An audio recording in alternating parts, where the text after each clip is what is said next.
Good day. Today's Bible study is on the book of Lamentations. And the purpose of the book of Lamentations is to lament the destruction of Jerusalem and the sins of Judah and to pray for recovery and restoration. And the key scripture for the book of Lamentations is Lamentations 3:21 and 22. Yet I still dare to hope when I remember this.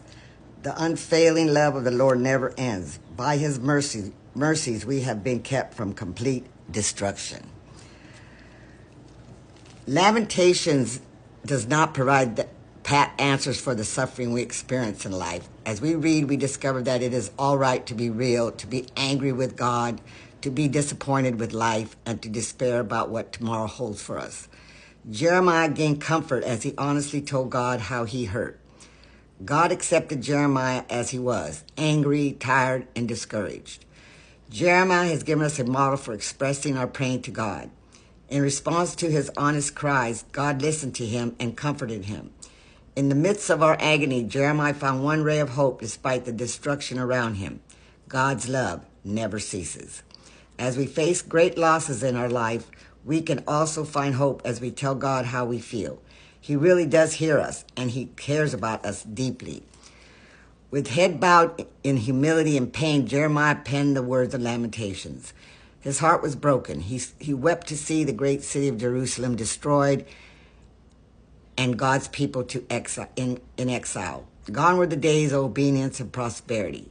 The prophet had only his memories to hold on to and a faint hope of future recovery.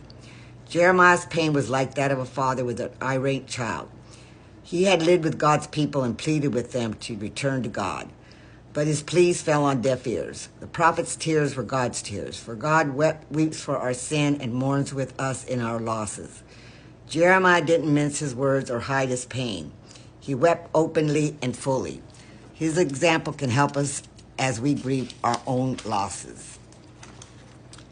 God does not always protect us from the consequences of our bad attitudes and unwise behavior.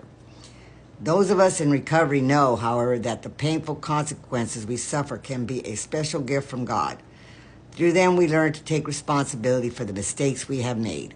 We learn that God can use our pain to lead us to personal and spiritual growth. As we discover that even our suffering is part of God's recovery program and plan, we will more readily trust and obey him and do all we can to get to know him better. God bless you, and thank you for listening. And I will be on with another Bible study. And this picture you see is me and my horse, Amos. God bless you.